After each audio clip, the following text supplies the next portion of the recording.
nikmat dan pahala Allah Subhanahu wa taala di akhirat itu lebih baik daripada dunia dan lebih kekal.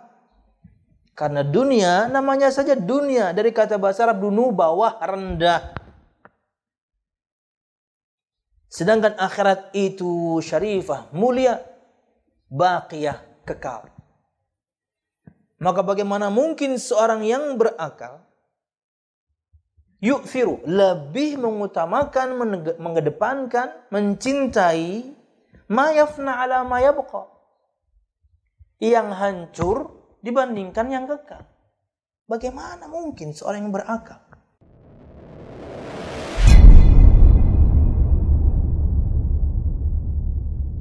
Assalamualaikum warahmatullahi wabarakatuh.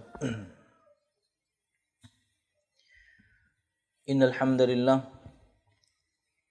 nahmaduhu wa nasta'inuhu wa nastaghfiruh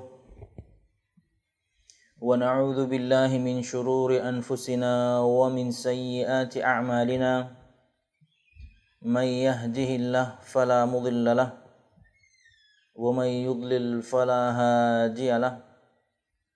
Ashhadu an la ilaha illallah wahdahu la syarika lah wa ashhadu anna Muhammadan abduhu wa rasuluh. Qala Allah Ta'ala fil Qur'anil Karim, a'udzu billahi minasy syaithanir rajim. Ya ayyuhalladzina amanu taqullaha haqqa tuqatih wa la tamutunna illa wa antum muslimun. يا أيها الناس اتقوا ربكم الذي خلقكم من نفس واحدة وخلق منها زوجها وبث منهما رجالا كثيرا ونساء واتقوا الله الذي تساءلون به والأرحام إن الله كان عليكم رقيبا. يا أيها الذين آمنوا اتقوا الله وقولوا قولا سديدا يصلح لكم أعمالكم ويغفر لكم ذنوبكم ومن يطع الله ورسوله فقد فاز فوزا عظيما. فإن أصدق الحديث كتاب الله وخير الهدي هدي محمد صلى الله عليه وسلم وشر الأمور محدثاتها فإن كل محدثة بدعة wa kullu bid'atin dhalalah wa kullu dhalalatin finnar, amma ba'd. Al-musyahidun al-kiram, para pemirsa yang dirahmati Allah Subhanahu wa taala. Alhamdulillah, segala puji dan syukur marilah kita haturkan kepada Allah Subhanahu wa taala. Kemudian salawat serta salam semoga selalu tercurahkan kepada junjungan besar Nabi kita Muhammad sallallahu alaihi wasallam, juga beserta para sahabatnya, keluarganya, dan segenap kaum muslimin yang selalu istiqamah berpegang teguh dengan Islam sampai hari kiamat kelak. Al-musyahidun al-kiram, para pemirsa yang dirahmati Allah Subhanahu wa taala, melanjutkan pembahasan kita pada kitab Tafsir Al-Muyassar dan masih pada tafsir Juz' Amma dan juga masih pada bahasan tafsir surah Al-A'la. Dan pada pertemuan yang lalu kita telah sampai pada ayat Allah Subhanahu wa taala yang ke-14 dan ke-15. Maka sebelum melanjutkan ayat yang ke-16 hingga selesai, seperti biasa kita ingin rekap sedikit apa yang telah kita sebutkan pada pertemuan yang lalu, yakni dari pembahasan tafsir surah Al-A'la ayat 14 dan 15. Allah Subhanahu wa taala berfirman, "Qad aflaha man tazakka wa dzakara isma rabbih fasalla." Yang artinya adalah sungguh beruntung orang yang mensucikan diri dengan keimanan. Wa dzakara isma rabbih fasalla, dan mengingat Tuhannya lalu dia salat. Ay qad faza wa rabiha man tahhara nafsahu wa naqqaha minasyirki wadh-dhulmi wa masawi'il akhlaq. Qad aflaha man tazakka, sungguh beruntung orang yang mensucikan diri. Dan kita ambil faedah kala itu dari Syekh As-Sa'di rahimahullah ta'ala. Kata beliau, qad faza wa rabiha, telah menang dan beruntung, man tahhara nafsahu, bagi siapa saja yang mensucikan dirinya, wa naqqaha, dan membersihkannya, minasyirki wadh-dhulmi wa masawil akhlaq, dari kotoran kesyirikan, kezaliman, dan juga akhlak-akhlak yang buruk.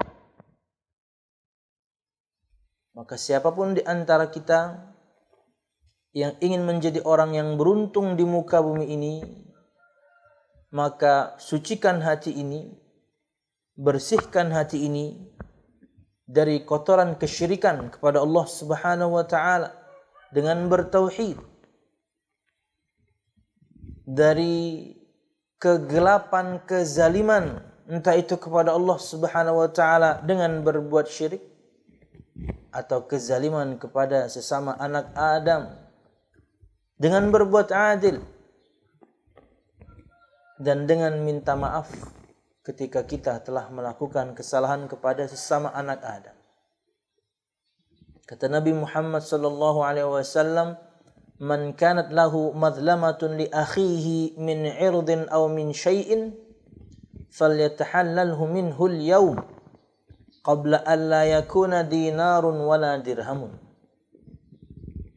Barang siapa yang memiliki satu kezaliman terhadap saudaranya, entah berkaitan dengan kehormatan ataupun yang lainnya, maka hendaklah ia meminta halal sekarang, sebelum datang nanti hari tidak bermanfaat lagi dinar dan dirham. Karena yang ada nanti di hari kiamat, kata Nabi Muhammad sallallahu alaihi wasallam,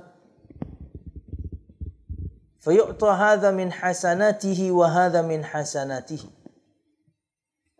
Fa in faniyat hasanatu qabla an yuqda ma alayhi turiha min khatayahum faturiha alayhi thumma turiha finnar, atau kama qala sallallahu alaihi wasallam. Berkaitan dengan kezaliman yang membuat seorang bangkrut di hari kiamat, kata Nabi Muhammad SAW, orang yang bangkrut di hari kiamat adalah orang yang membawa pahala amalnya begitu banyak, tapi ketika di dunia dia berbuat zalim kepada orang lain, dia pukul orang, dia caci maki orang, dia tuduh orang berzina, dia tumpahkan darah orang, dia ambil harta orang, dia hancurkan, dia luluh lantakkan kehormatan orang. Kata Nabi Muhammad SAW, fayu'ta hadha min hasanatih wa hadha min hasanatih. Maka akan diberikan kepada orang ini kebaikan orang itu, orang yang terzalimi. Jadi kebaikan kita akan ditransfer kepada orang-orang yang kita zalimi. Jadi kan rugi. Karena sangat mungkin siapapun di antara kita memiliki umur yang panjang. Dan alhamdulillah dia menjadi hamba Allah Subhanahu wa taala yang taat. Tapi kezaliman waktu itu belum dia selesaikan di dunia. Dia tidak atau belum minta halal kepada orang yang dia zalimi. Bisa orang tuanya, wa na'udzubillah, double kalau zalimnya itu kepada orang tua, itu double. Kan kita bahas kemarin, 2 pintu dosa yang jika dilakukan Allah akan segerakan azabnya di dunia. Zalim dan durhaka pada orang tua, dan Anda zalimnya kepada orang tua, maka Anda, bahasa anak sekarang, Anda kelar. Sudahlah zalimnya kepada orang tua, selesai. Pada pasangan, pada anak, pada saudara, atau kepada orang lain. Maka diberi fayu'tu hadza min hasanati, maka orang ini yang terzalimi yu'ta min hasanati, akan diberikan kepadanya kebaikan orang-orang itu. Siapa? Yang zalim. Wa hadza min hasanati, dan orang ini akan diberikan kebaikan orang-orang yang kebaikan orang itu, artinya yang zalim. Jadi kebaikan orang yang menzalimi itu akan ditransfer. Dan ruginya itu adalah karena ketika di dunia dia berumur panjang dan menjalankan ketaatan, tapi kezalimannya kepada manusia belum dia selesaikan. Fa in faniyat hasanatuh, dan jika kebaikan-kebaikannya habis, qabla ayyuqdha ma alaihi, sebelum ditunaikan apa yang harus dia tunaikan. Apa itu? Kezaliman-kezaliman dia di dunia. Keburu habis, bayar sini, bayar sini, bayar sini, situ belum dibayar. Karena yang dia zalimi banyak. Apalagi yang dizalimi satu negara. Wah, repot.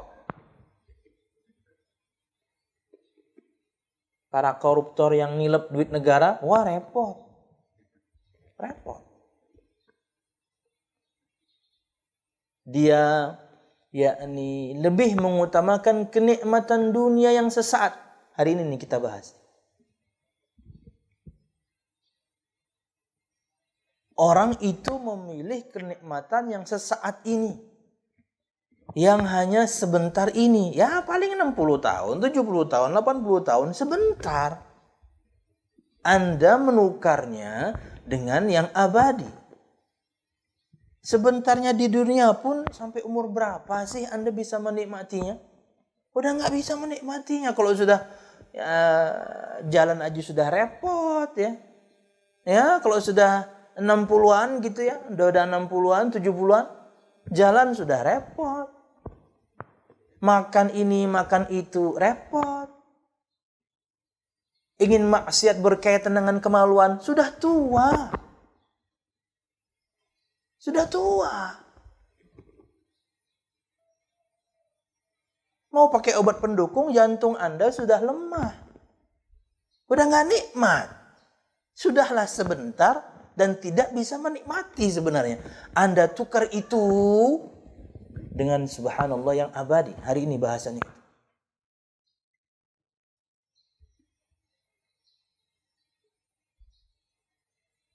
Al-musyahidun al-kiram, jangan berbuat zalim. Maka telah menang dan beruntung orang-orang yang mensucikan hatinya, jiwanya, membersihkannya dari kotoran-kotoran kesyirikan, kezaliman, dan akhlak-akhlak yang buruk, baik itu perkataan maupun perbuatan. Oke? Wa dzakara asma rabbih fa shalla, dan mengingat nama Tuhannya lalu dia salat. Ay ittasafa bi dzikrillah wa ansabagha bihi qalbuhu fa awjaba lahu dzalikal amal bima yurdillah, khususan as-shalah allati hiya mizanul iman. Fa hadha ma'na al-ayah al-karimah. Ittasafa bi dzikrillah, dia memiliki sifat berzikir kepada Allah Subhanahu wa taala. Yang keluar dari lisannya selalu zikir. Dan zikir yang diajarkan Nabi Muhammad sallallahu alaihi wasallam untuk kita dalam sehari semalam banyaknya minta ampun. 218 itu di Hisnul Muslim doang. Kumpulan doa dan zikir dari firman Allah dan sabda Nabi Muhammad yang dikumpulkan oleh Syekh yakni Al-Qahtani dalam Hisnul Muslim 218. Makanya saya sering menyampaikan ini. Zikir dan doa. Dari bangun tidur sampai siapapun di antara kita menjalankan aktivitasnya saja, itu udah banyak banget. Coba kita hitung pelan-pelan ya. Doa bangun tidur. Doa masuk keluar WC. Doa pakai pakaian. Doa ngaca. Doa keluar rumah. Doa ke masjid. Doa masuk masjid. Doa keluar masjid, kemudian sebelum keluar tentunya ada zikir pagi dan petang, kemudian nanti ke pasar, doa sebelum masuk pasar. 10 sebelum Anda masuk pasar. Makanya ada 218. Dari setelah subuh sampai jam 8-an saja, 2 jam, ada kurang lebih 10 doa dan zikir yang diajarkan Nabi Muhammad SAW. Nggak kebaca itu. Nah, ini orang memiliki sifat itu. Selalu mengingat Allah Subhanahu wa taala, wan sabagha bihi qalbuhu, dan hatinya tenggelam dalam zikir. Sabagha yasbughu itu mencelup. Saya terjemahkan dengan tenggelam dia dalam lautan zikir. Subhanallah. Fa aujaba lahu dzalikal amal bima yurdillah, maka mewajibkan untuknya dengan yang demikian dia beramal dengan yang diridhoi Allah Subhanahu wa taala. Khususan as-salah, khususnya adalah amalan yang namanya salat, fa inna allati hiya mizanul iman, yang mana salat ini adalah yakni timbangan keimanan. Makanya Nabi Muhammad sallallahu alaihi wasallam bersabda, "Idza ra'aita ar-rajula yata'ahadul masjida fa'lam fashhadu bi annahu min ahli iman." Jika engkau melihat seorang laki-laki yang mondar-mandir bolak-balik masjid, maksudnya ya 5 waktu ke masjid, kegiatannya masjid, hatinya terpaut dengan masjid. Bukan karena dia marbot, enggak, emang kegiatannya di masjid. Suka dia, terpaut hatinya dengan masjid. Fashhadu bi annahu min ahli iman, maka saksikanlah atau persaksikanlah bahwasanya dia adalah orang yang beriman. Karena itu timbangan keimanan. Makanya para bapak-bapak yang ingin menikahkan anak perempuannya atau para akhwat yang ingin melihat bagaimana keimanan seorang laki-laki bisa dilihat dari sholatnya. Harta, bisalah dicari. Rayuan gombalan, di Google juga banyak. Tapi bisa 5 waktu ke masjid berjamaah, itu hanya laki-laki tangguh yang bisa melakukannya. Dan itu nggak bisa acting. Ya bisa. Bisa sih 1-2 minggu, 1-2 bulan lah. Bisa itu. Bisa. Demi ingin mendapatkan seorang wanita misalnya. Acting dia. Ke masjid. Berat tuh padahal tuh. Wow. Bisa acting. Tapi nanti aslinya keluar. Kapan? Ketika sudah nikah. Karena kemarin cuma acting.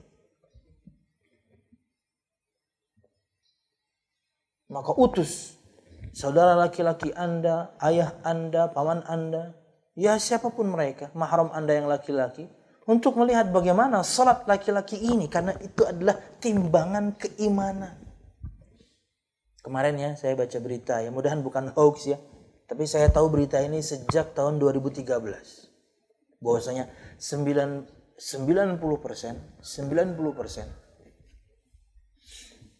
sebab terjadinya perceraian salah satu di antara pasangan tersebut enggak sholat.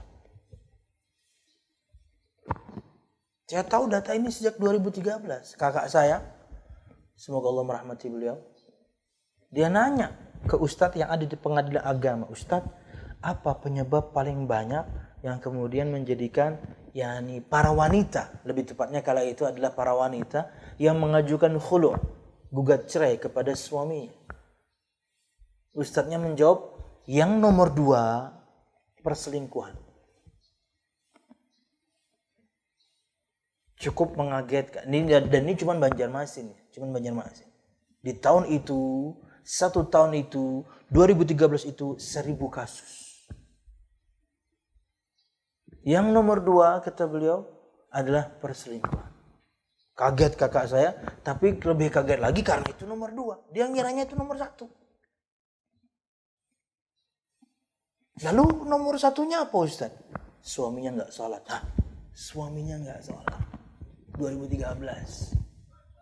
Data sekarang laki perempuannya 90% nggak sholat. Ya, mesti ada dosa besar yang dilakukan oleh salah satu di antara pasangan, itulah pemicu perceraian. Mesti ada dosa besar.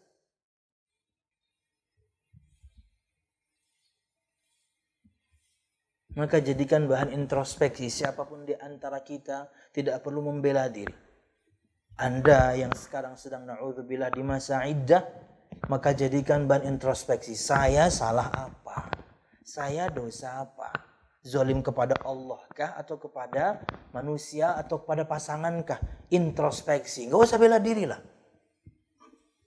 Karena siapapun pasti bela diri. Akhwatkah yang menghubungi saya? Ikhwankah yang menghubungi saya?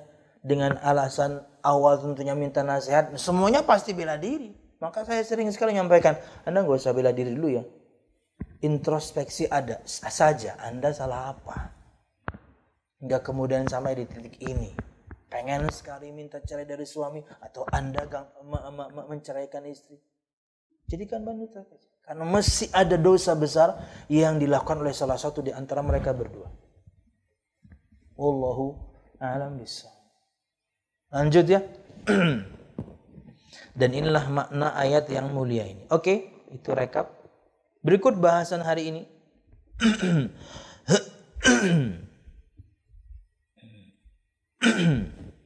Allah Subhanahu wa taala berfirman, "Bal tu'thiruna al-hayata ad-dunya wal akhiratu khairu wa abqa.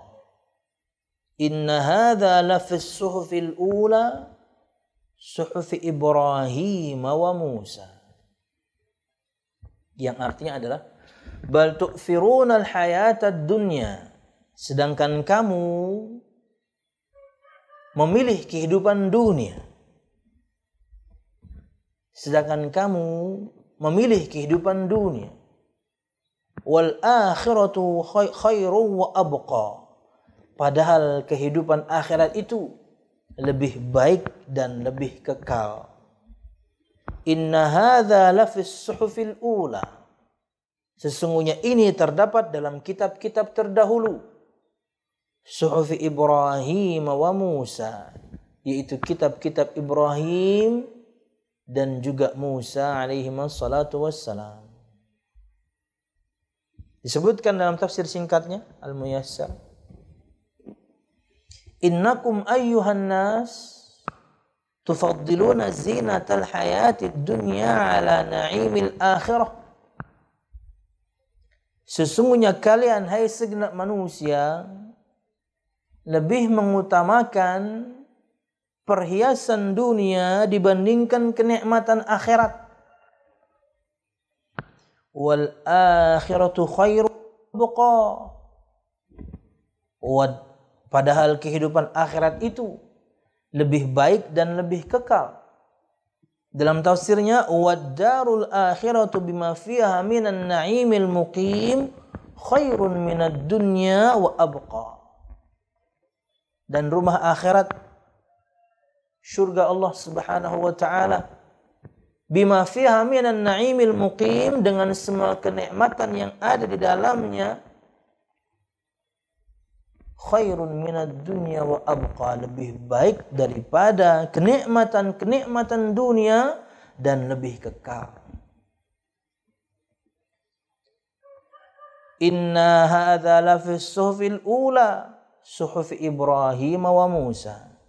Sesungguhnya ini terdapat dalam kitab-kitab terdahulu, yaitu kitab Ibrahim dan juga Musa alaihi wassalatu wassalam.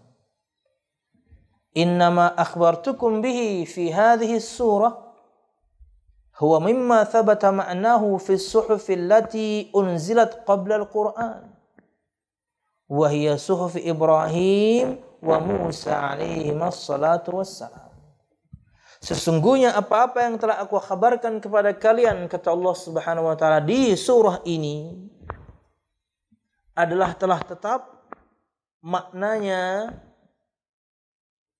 juga telah disebutkan di kitab-kitab sebelum Al-Quran yang telah diturunkan, yaitu Suhuf Ibrahim wa Musa, kitabnya Nabi Ibrahim dan Musa. Disebutkan di sini suhuf itu lembar-lembaran sebenarnya, tapi dia terjemahkan kita. Tentunya ada bahasan terpisah akan hal ini. Yani lembaran yang ada pada Nabi Ibrahim dan juga Nabi Musa alaihissalam. Jika Nabi Musa alaihissalam yang dimaksudkan dengannya adalah tentunya Taurat itu sendiri. Pendapat yang menyebutkan Taurat itu sendiri dan tambahan lembaran-lembaran yang lain. Tapi pendapat pertama lebih yakni kuat. Yang dimaksudkan dengan lembar-lembar suhuf yang ada pada Nabi Musa alaihissalam, ya maksudnya Taurat itu sendiri. Wallahu a'lam bishawab. Karena juga yang disebutkan dalam sebuah riwayat seorang nabi yang disebutkan di sabda, tidak disebutkan di firman Allah, namanya Syith. Dan disebutkan untuk nabi ini Allah Subhanahu wa taala turunkan wahyu kepadanya 40 lembar. Disebutkan. Jadi ada nabi yang memang disebutkan dalam hadis Nabi Muhammad SAW di firman enggak ada, salah satunya yang tadi. Dan diberikan kepadanya hanya lembaran, bukan kemudian yakni seperti yakni nabi-nabi dan rasul yang lain, yang kemudian banyak lembarannya hingga menjadi kitab.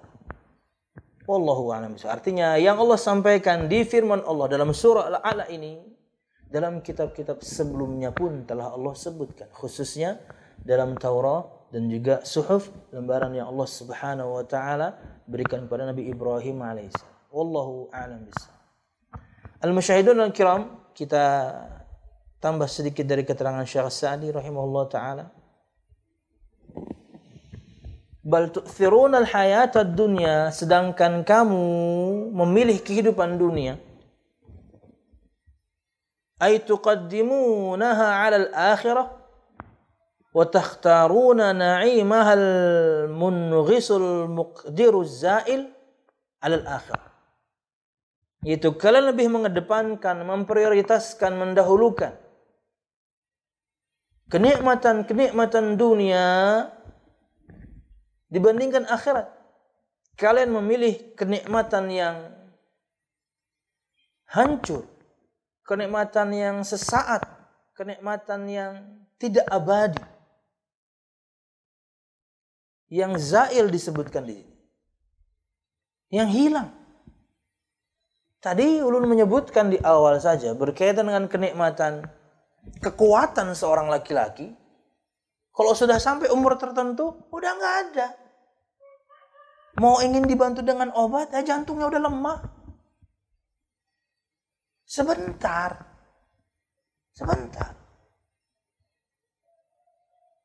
Artinya sebelum mati saja, terkadang sebagian nikmat itu sudah hilang.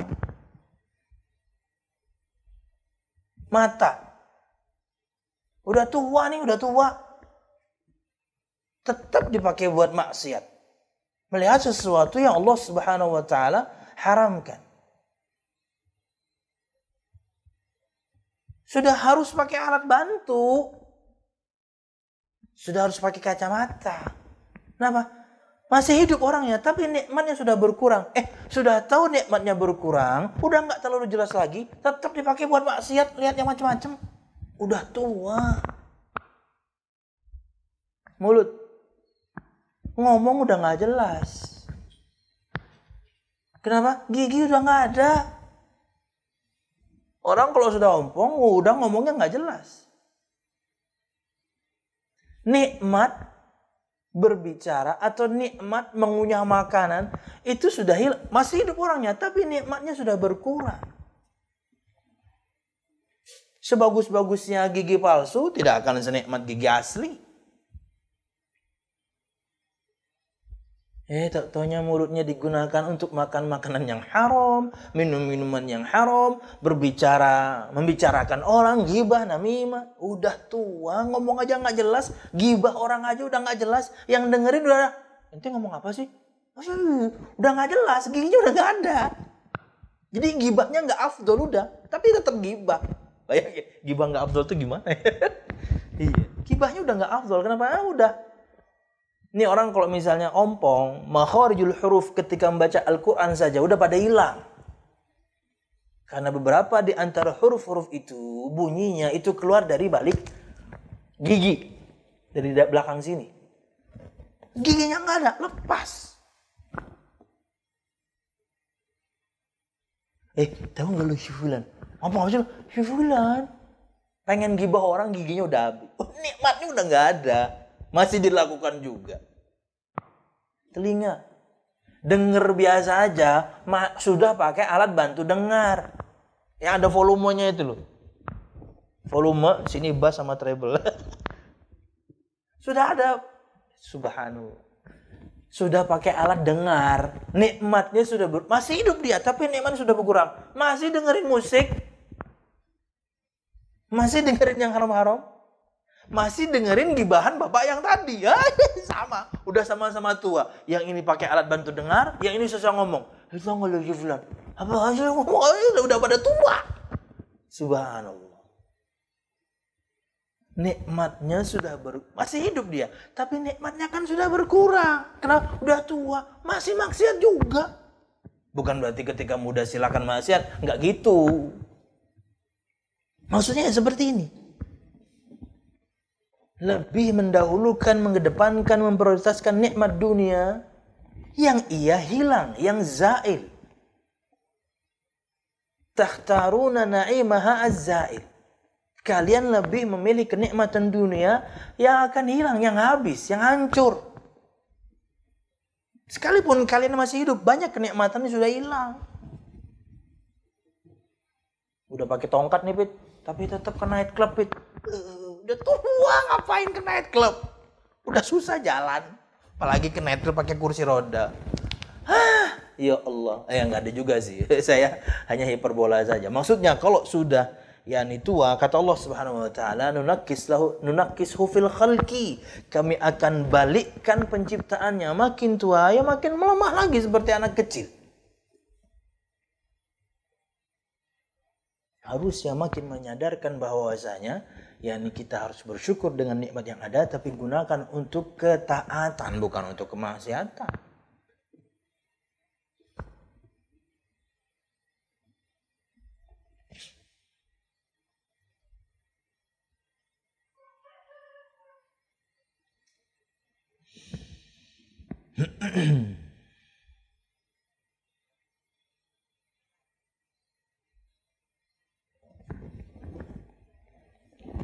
Kemudian masih tambahan dari Syekh As-Sa'di.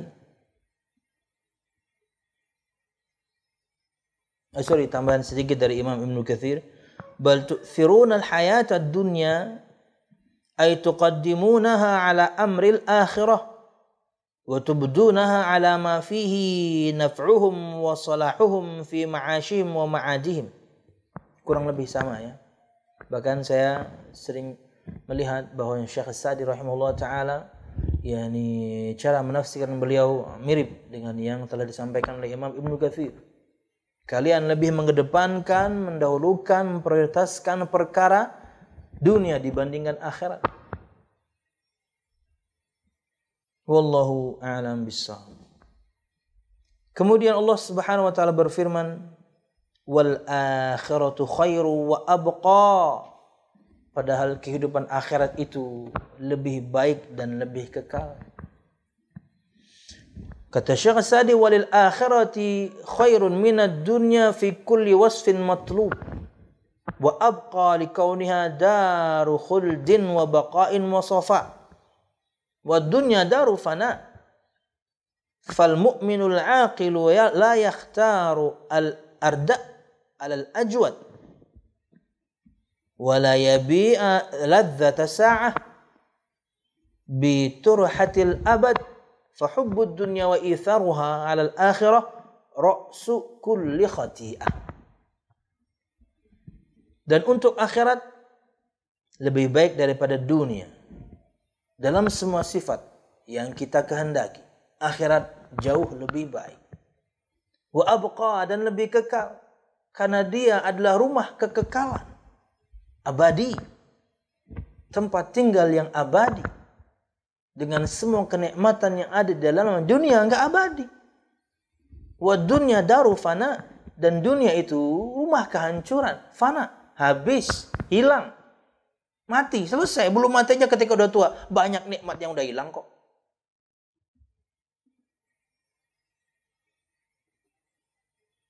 Kayak mushaf yang datang nih, kan ada yang gede tuh. Tuh enak tuh Anda bukan tuh. Baru 41. Lebih enak sekarang baca mushaf yang tulisannya gede-gede karena sudah berkurang nih mata. Nggak bisa bayangkan. Kalau misalnya Allah takdirkan sampai umur 50, 60 gimana ya? Kerasa sekali. Nikmat penciuman juga. Walaupun ini masih bisa diperdebatkan ya. Makin ke sini nih, sejak 2 tahun yang lalu saya merasa, tapi sekarang masih kuat sejak umur 39, 40. Sekarang saya lebih merasa. Kesukaan saya akan wewangian itu memang bergeser. Dulu suka yang lembut-lembut, bau-bau sitrus, bau-bau jeruk, bau-bau cinnamon, kayu manis. Yang lembut-lembut gitu suka saya. Makin ke sini mulai suka oud saya. Mulai antum cium bau antum mulai makin aneh kan ya. Mulai suka yang rada keras. Makanya saya memikirkan, oh pantas ya. Orang ketika sudah 50, 60 sukanya itu minyak wangi nyong-nyong. Yang makin aneh baunya itu. Kenapa? Seperti itu penciumannya. Karena penciuman sudah lemah, harus bau yang kuat. Baru kecium. Ah ini nih minyak wangi. Padahal yang lain menciumnya, wah semaput. Cuma satu coret, se-masjid menciumnya. Nyong-nyong. Ya yang itu. Aneh banget baunya. Untuk sekarang. Tapi lambat laun, mungkin saya akan menyukainya. Kenapa? Umur sudah berkurang, kenikmatan penciuman berkurang, harus yang sangat keras. Kenapa? Badan sudah bawa tanah. Ya. Udah kerasa banget ini. Buka mushaf yang tulisan lebih gede. Wih, kok enak ya? Ya karena udah lemah. Sudah lemah dipakai buat maksiat lagi. Penglihatan lemah, pendengaran lemah, jalan lemah. Ngomong udah lemah dalam artian gigi udah pada habis, ngomong udah nggak jelas, makharijul huruf udah nggak jelas. Dipakai buat maksiat semua.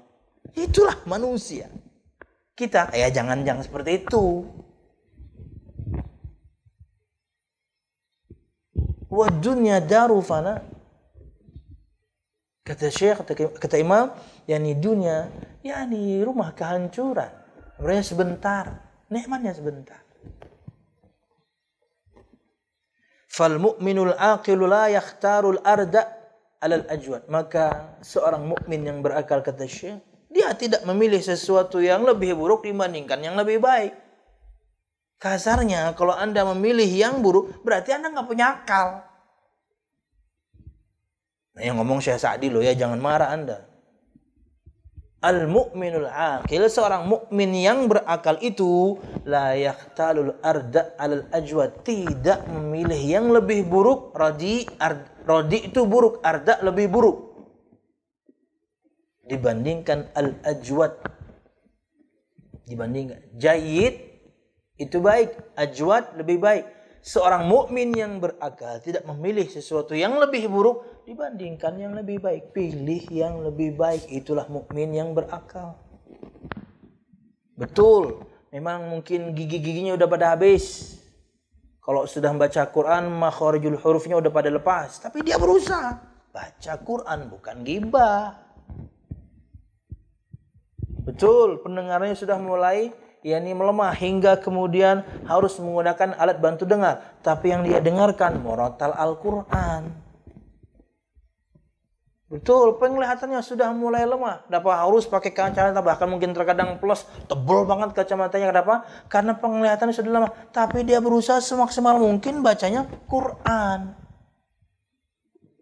Melihat yang manfaat-manfaat.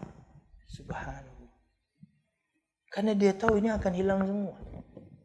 Dia menikmatinya, tapi kemudian dia menikmatinya, mensyukurinya dengan menggunakannya untuk ketaatan. Itulah mukmin yang berakal. Wala yabi' ladzata sa'ah, dan dia tidak akan kemudian menjual kelezatan yakni yang sesaat. Biturhatil abad, dengan yakni kenikmatan yang abadi.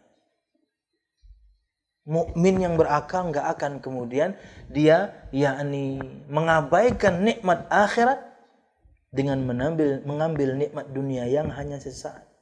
Jangan.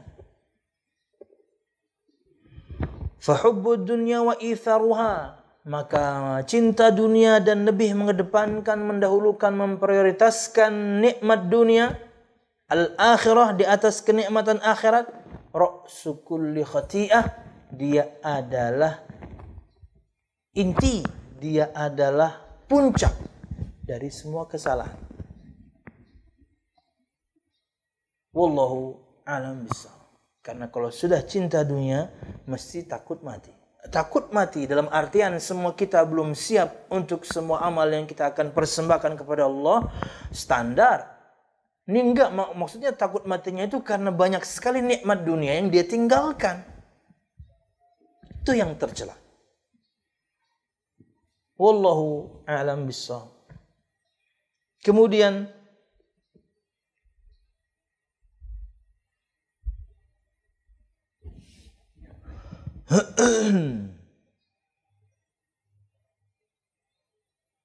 sedikit tambahan dari perkataan atau tafsir dari Ibnu Katsir, wal akhiratu khairu wa abqa, dan akhirat atau padahal akhirat lebih baik dan lebih kekal. Ay thawabullahi fid daril akhirah khairun minad dunya wa abqa. Fa inna dunya daniyatun qaniyatun wal akhiratu syarifatun baqiyatun. Fa kaifa yu'thiru aqilun ma yafna ala ma yabqa wa yahtamu bima yazulu anhu qariban wa yatrukul ihtimama bidaril baqa'i wal khuldi. Nikmat dan pahala Allah Subhanahu wa taala di akhirat itu lebih baik daripada dunia dan lebih kekal. Karena dunia namanya saja dunia, dari kata bahasa Arab dunu, bawah, rendah. Sedangkan akhirat itu syarifah, mulia, baqiyah, kekal. Maka bagaimana mungkin seorang yang berakal yu'firu, lebih mengutamakan, mengedepankan, mencintai ma yafna ala ma yabqa, yang hancur dibandingkan yang kekal. Bagaimana mungkin seorang yang berakal bisa mengedepankan, lebih mencintai yang hancur dibandingkan yang kekal? Enggak berakal kalau begitu. Wa yahtamu bima yazulu anhu qariban, dan lebih memperhatikan sesuatu yang akan hilang sebentar lagi. Ya tadi contoh-contoh mudahnya. Kenikmatan mata sebentar lagi berkurang, bahkan mungkin na'udzubillah sebagian orang kalau sudah kena katarak repot udah. Pendengaran berkurang, kenikmatan merasakan makanan berkurang karena udah tua. Bagaimana mungkin, kata Syekh, orang yang berakal lebih memperhatikan sesuatu yang akan hilang dibandingkan kemudian yang akan hilang dalam waktu dekat dibandingkan kemudian yang kekal. Wa yatrukul ihtimama bidaril baqa'i wal khuld, dan meninggalkan perhatian dia dengan rumah keabadian, surga Allah Subhanahu wa taala. Maka berakallah. Wallahu a'lam bishawab. Disebutkan dalam riwayat Imam Ahmad dari sahabat Aisyah radhiyallahu anha, kata Imam Ibnu Katsir menyebutkan satu riwayat, an Aisyah radhiyallahu anha qalat, qala Rasulullah sallallahu alaihi wasallam, ad-dunya daru man la dara lahu wa malu man la mala lahu walaha yajma'u man la aqla lahu. Waduh. Sabda Nabi Muhammad SAW, dunia itu rumah untuk orang yang tidak memiliki rumah. Dunia itu adalah harta untuk orang yang tidak memiliki harta. Maka barang siapa yang menggabungkannya, lebih mementingkan dunia, lebih mementingkan dunia, mementingkan rumah di dunia, mementingkan harta dunia, walaha yajma'u man la aqla lahu, dan untuk keduanya hanya orang yang tidak punya akal yang menggabungkannya, sibuk untuk kenikmatan dunia saja. Nabi Muhammad SAW. Jadi perkataan Imam Ibnu Katsir, perkataan Syekh As-Sa'di merujuk dari sabda Nabi Muhammad SAW yang menggabungkan kenikmatan-kenikmatan dunia, memprioritaskan kenikmatan dunia saja, ya hartanya, ya rumahnya, dibandingkan kekalnya akhirat. Kata Nabi Muhammad SAW, walaha yajma'u man la aqla lahu, Dan untuk dunia itulah, walaha, dan untuk kenikmatan dunia itulah, yajma'u, akan mengumpulkannya, man la aqla lahu, orang yang tidak memiliki akal. Na'udzubillah, wallahu a'lam bissawab.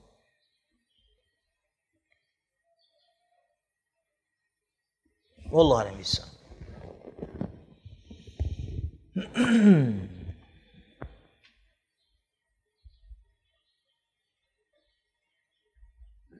Kemudian dua ayat terakhir Allah Subhanahu wa taala berfirman, "Inna hadza lafis suhufil ula, suhuf Ibrahim wa Musa." Kata Syekh As-Sa'di sebagai tambahan, "Al-madhkuru lakum fi hadhihi surah al-mubarakah min al-awamiril hasanah wal akhbaril mustahsanah la fi suhufil ula." Sesungguhnya semua perkara yang disebutkan oleh Allah Subhanahu wa taala untuk kalian pada surah yang diberkahi ini, dari perintah-perintah yang baik, dari berita-berita yang baik, betul-betul ada di kitab-kitab yang terdahulu. Apa itu? Suhuf Ibrahim wa Musa, yaitu kitab Ibrahim dan Nabi Musa alaihi wassalatu wassalam.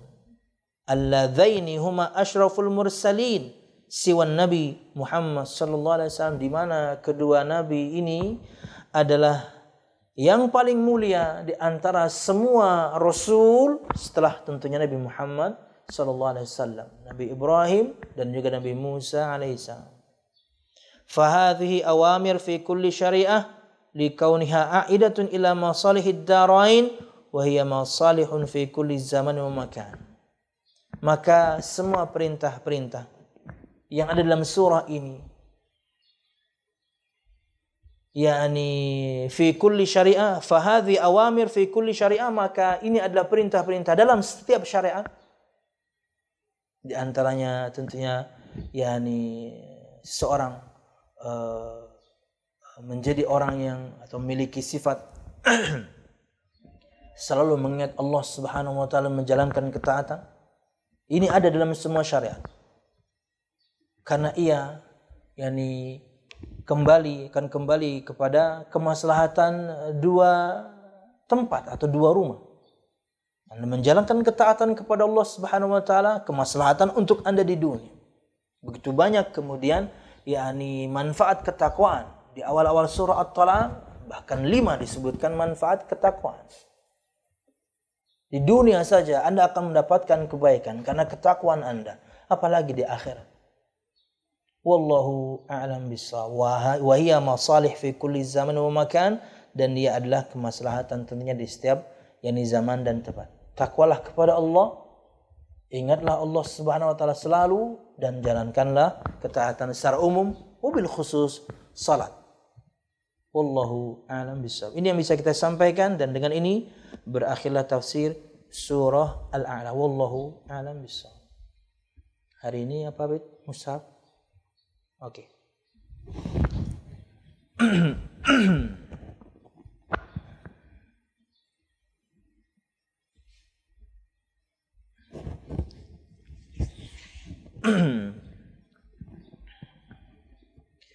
Habib atau Syarifah itu benarkah keturunan Rasulullah? Rasulullah tidak memiliki saudara kan?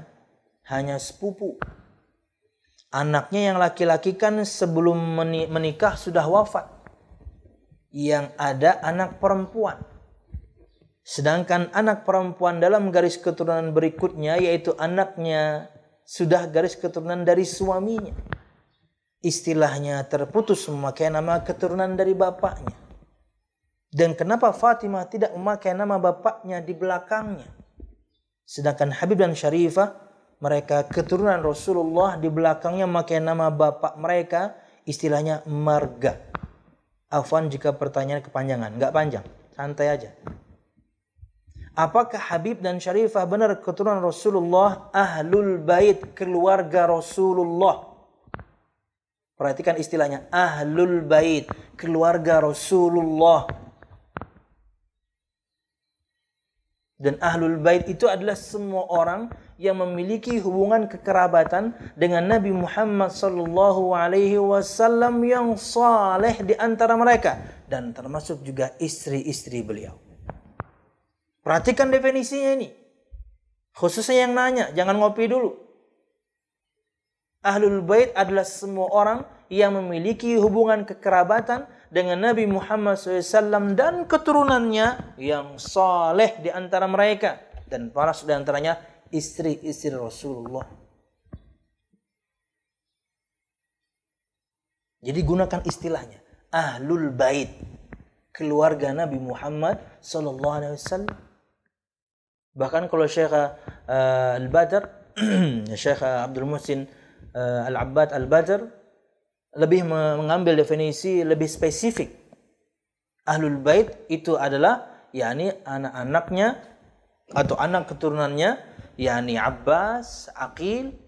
Beliau sebutkan nama-nama ponakan dan sepupu beliau. Ya.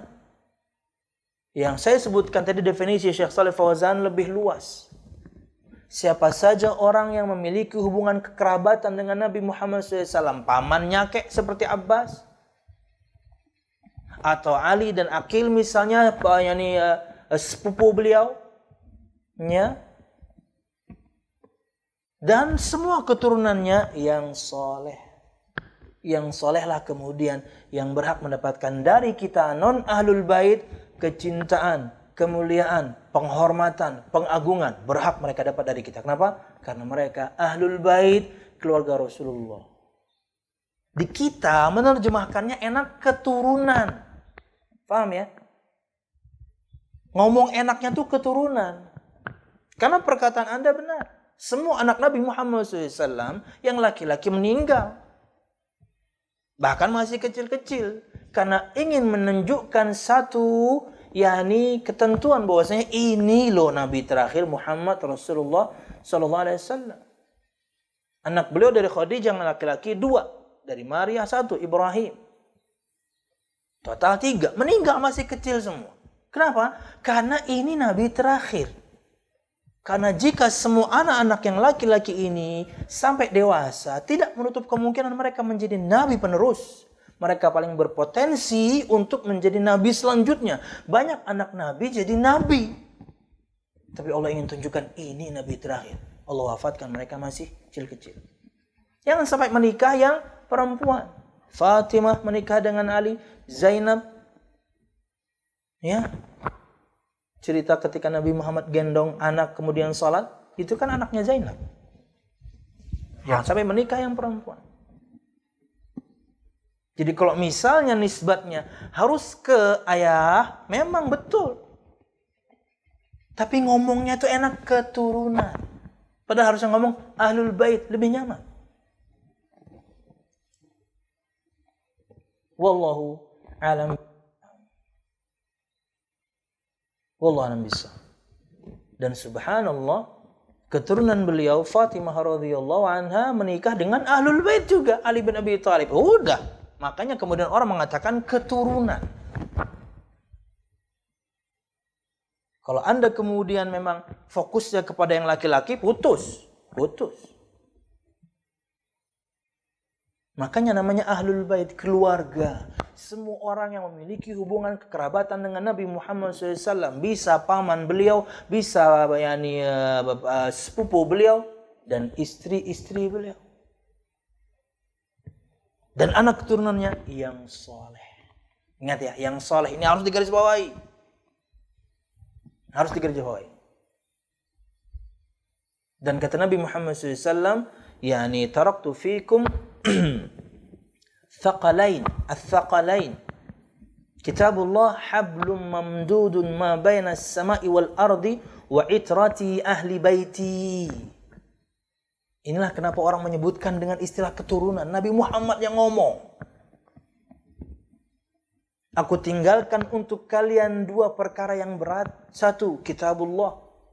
Bagaikan tali yang menjuntai dari langit ke bumi. 2, keturunanku. Nabi Muhammad yang ngomong jadinya.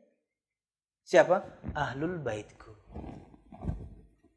Walan yaftariqa hatta yarida ilayya al-haud. Dan dua-duanya tidak pernah akan terpisah sampai kemudian semua kalian bertemu denganku di telagaku nanti di hari kiamat. Artinya sampai hari kiamat, ahlul bait Nabi Muhammad, keluarga Nabi Muhammad paling gampang mengatakannya adalah keturunan Nabi Muhammad yang ngomongnya itrah. Itrah itu artinya keturunan. Darah daging, titisan. Akan selalu ada sampai hari kiamat. Jadi orang ngomongnya gampangnya keturunan. Tapi kalau Anda definisikan seperti ini, betul. Tapi secara kata-kata mengatakan keturunannya lebih gampang. Ingin selamat, katakanlah Ahlul Bait, keluarga Nabi Muhammad sallallahu alaihi wasallam. Dan ini prinsip Ahlus Sunnah. Bahkan di antara banyak prinsip Ahlus Sunnah, ini ada prinsip terpisah. Sikap kita Ahlus Sunnah terhadap Ahlul Bait khusus. Ini bagian dari agama. Kita harus mencintai, menghormati, memuliakan, mengagungkan, bahkan menjaga. Menjaga betul-betul secara letter. Menjaga. Anda jadi bodyguardnya Habib. Menjaga. Dan itu perkataan Abu Bakar As-Siddiq radhiyallahu anhu. Siapa? Yang saleh di antara mereka. Bukan yang cuma hanya keturunan atau hanya keluarga. Wallahu a'lam bishawab. Kemudian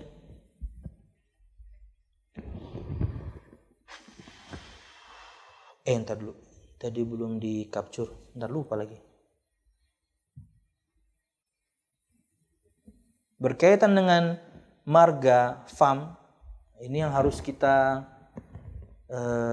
ikuti ya. Tentunya kita tidak berbangga dengannya, akan tapi menjaga dzurriyyah ini luar biasa baik. Teman-teman kita yang keturunan Arab itu menjaga luar biasa. Marganya kelihatan di ujung namanya. Sebagian mereka tentunya ustadz-ustadz kita.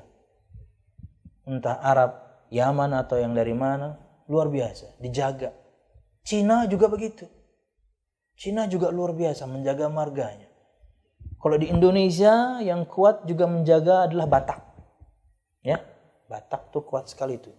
Menjaga marganya. Di ujung namanya mesti ada marga Bataknya. Kemudian ya banyak lah ya. Yang kurang, ini yang kurang ya. Atau bahkan mungkin tidak ya. Orang Melayu atau kayak kita gini. Ya. Kurang baik sebenarnya. Wallahu a'lam bishawab. Saya tahu keturunan itu ke atas sampai abah, kakek, abahnya kakek, cuman 3 saya. Kesananya nggak tahu. Teman-teman itu subhanallah bahkan wah lengkap catatan dzurriyyahnya, apalagi yang Ahlul Bait sampai ke Rasul. Catatannya lengkap. Jadi saya anak siapa gitu? Ya saya cuman 3 ke atas yang saya hafal. Syukurnya ketika di Madinah ditanya tuh sampai kakek doang. Alhamdulillah. Coba sampai ke atas nggak tahu deh saya. Mungkin dari sekarang perlu yakni kita lestarikan. Ya. Mungkin dari Anda sekarang Anda bikin marga. Ya nggak apa-apa. Kita nggak tahu nih dunia sampai berapa tahun atau ratus tahun kemudian. Ya, menjaga. Kalau misalnya dari keturunan baik-baik dikenal baik, bisa jadi berimbas baik kepada yang di bawah. Walaupun semua kita memilih jalan kita masing-masing. Tapi ingat, kesalahan orang tua itu berimbas kepada keturunan. Wallahu a'lam bishawab.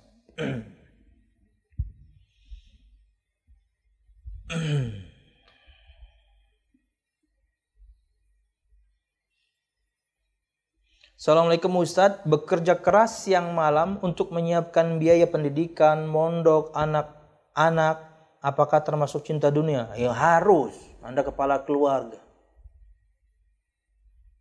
Anda kepala keluarga, harus. Cuman jangan sampai pekerjaan Anda ini melalaikan ibadah, itu yang namanya cinta dunia. Sekalipun alasan Anda mencari nafkah untuk istri dan juga anak. Kenapa? Salat yang 5 waktu, yang kalau di total nggak sampai sejam, lewat. 5 waktu, Anda total nggak sampai sejam. Anda punya 24 jam. Dan Anda lalai. Kenapa? Sibuk cari nafkah, itu yang salah.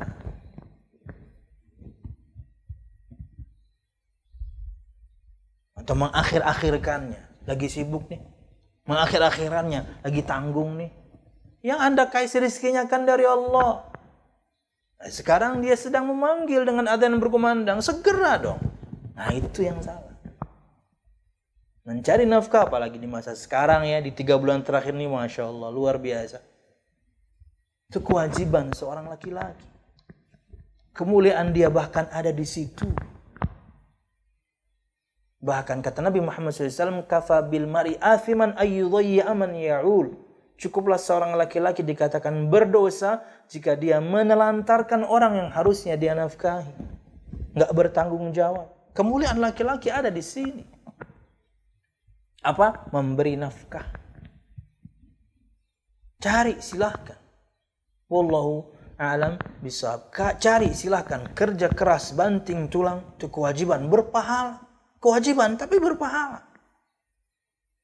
Anda menjadi laki-laki yang tangguh, bertanggung jawab. Tapi ingat, jangan sampai itu jadi alasan kemudian kewajiban kepada Allah lewat. Itu yang salah. Mencari maisha nih. Kemudian ada azan berkumandang. Ya, tinggalkan dulu. Di total 5 waktu ini nggak sampai 1 jam. Bahkan mungkin kebanyakan. Kalau 1 rakaat 2-3 menit aja, berapa bit? Kali 17 bit. 17 kali 2 berapa bit? Setengah jam dari 24 jam. Dan Anda lalaikan alasannya cari nafkah. Kosong ngomong. Nggak bisa. Kosong ngomong apa omong kosong? Kebalik ya. Wallahu a'lam bishawab. Oke. Barakallahu fikum. Semoga Allah mudahkan semua kita untuk menjadi kepala keluarga yang baik. Bekerja mencari nafkah untuk menghidupi mereka dan dengannya diberikan pahala. Tapi ingat, jangan lupakan ketaatan kepada Allah Subhanahu wa taala.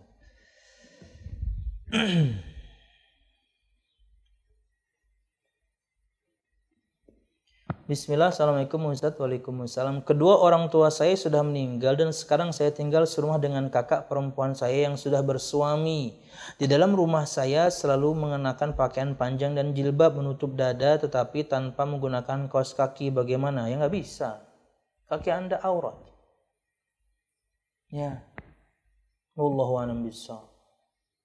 Harus tutup rapat. Anda cuma kelihatan wajah dan 2 telapak tangan. Kenapa? Karena kakak ipar Anda, yaitu suami kakak Anda, dia orang lain. Ini kasusnya kalau darurat ya. Anda nggak bisa ngontrak. Anda nggak bisa ngontrak atau ngekos darurat nih. Anda harus di rumah situ. Maka Anda harus jaga batasan itu. Semuanya full. Kecuali wajah dan 2 telapak tangan. Repot memang, tapi mau bagaimana lagi? Begitu banyak perceraian terjadi. Kenapa? Karena ipar. Kata Nabi Muhammad SAW, Alhamu al-maut. Ipar itu kematian. Begitu banyak perceraian terjadi. Usut selain yang tadi itu. Yang meninggalkan salat, perselingkuhan. Ipar. Kenapa? Karena nggak ada batasan. Karena dia orang lain. Mohon maaf nih, bisa jadi Anda lebih cantik dibandingkan kakak Anda. Apa nggak menjadi fitnah untuk kakak ipar Anda? Hah? Ya, laki-laki normal. Laki-laki normal. Sangat mungkin Anda jauh lebih cantik dibandingkan kakak Anda. Dan menjadi fitnah untuk, kakak ipar Anda. Ngontrak. Jadi kalau nggak darurat nih, ngontrak. Ya mungkin cari rumah yang dekat karena bisa jadi kasusnya tenaga Anda sangat dibutuhkan oleh kakak Anda. Ya. Jika anaknya jaga warung, ya terserah. Ya. Jika tidak darurat dan Anda mampu keluar demi menjaga keutuhan rumah tangga sama-sama. Tapi semua kita udah ngaji Ustaz, semua kita insya Allah aman. Enggak, ini malah enggak aman. Siapa yang bisa mengatakan aman dengan iman kita? Kecuali Nabi Muhammad SAW. Semua kita akan selalu dirayu. Ada momen di mana iman kita lemah, iman kakak Anda lemah, iman kakak ipar Anda lemah, setan lewat, selesai. Jangan sampai menyesal setelahnya. Jika memang harus itu, maka jaga batasannya. Tidak berbicara kecuali yang penting, tidak berbicara apalagi kemudian hanya berduaan di suatu ruangan, apalagi kemudian ketika kakak Anda keluar, tak tanya kakak ipar Anda ada di rumah. Kakak Anda keluar. Temani kakak Anda sekalian. Jangan berduaan dengan kakak ipar di rumah. No.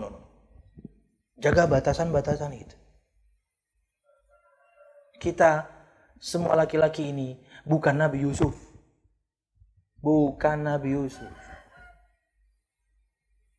Cobaan terberat sepeninggal Nabi Muhammad SAW adalah untuk laki-laki perempuan. Dan sangat mungkin Anda jauh lebih menarik dibandingkan kakak Anda. Laki-laki normal, dia akan tergoda. Jika memang harus itu, jaga batasannya sangat ketat. Kalau tidak, Anda keluar. Semoga Allah mudahkan urusan Anda ya. Amin ya rabbal alamin. Mudah-mudahan dapat suami. Kan selesai ya. Dapat suami, Anda keluar. Mantap. Amin ya rabbal alamin. Sudah berapa nih? 3 ya.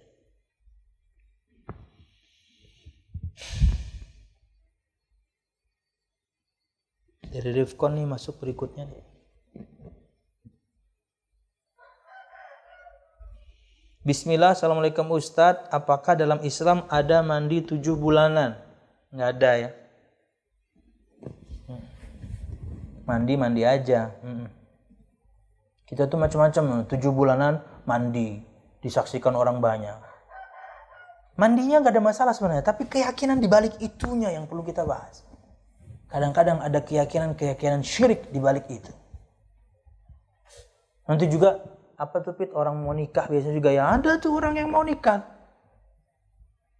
Belum nikah, ini masih orang lain. Laki-laki sama perempuannya mandi berbarengan. Ya, ditutup kemben doang, perempuannya disaksikan orang banyak dimandiin. Subhanallah. Mandi disaksikan orang banyak. Kayak nggak bisa mandi sendiri aja. Kalau bau ya mandi. Sehari mandi 2-3 kali silahkan. Apalagi hari-hari panas kayak gini mandi aja. Biasa aja dong. Apalagi ini udah orang lain. Laki-laki itu masih orang lain. Dan dia bukan lagi lihat rambut Anda, leher Anda. Lihat pundak Anda sebagai na'udzubillah. Mohon maaf, dada Anda. Dia masih orang lain. Anda apa ini? No. Gimana Ustaz kalau misalnya sendiri-sendiri? Sama, tujuannya apa? Kalau karena badan bau, ya standar aja mandi. Ini enggak disaksikan orang banyak. Ada keyakinan di belakangnya. Kalau enggak begini nanti, kalau enggak begitu nanti. Tatayur semua itu. Merasa akan mendapatkan kesialan. Berkaitan dengan sesuatu yang kita dengar. Pokoknya kalau nggak mandi sebelum nikahan akan begini. Pokoknya kalau 8 bulanan nggak mandi nanti anak akan begitu. Subhanallah. Kebaikan dan kemudaratan dari Allah. Tugas kita hanya mencari sebab-sebab keselamatan, menghindar dari sebab keburukan. Sisanya ketentuan Allah. Tapi jangan kemudian dihiasi dengan yang buruk-buruk. Adat istiadat perlu kita jaga, tapi kalau sudah bertentangan dengan syariat nggak usah.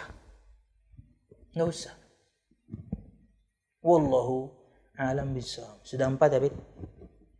Satu lagi. Biar genap 5 nih.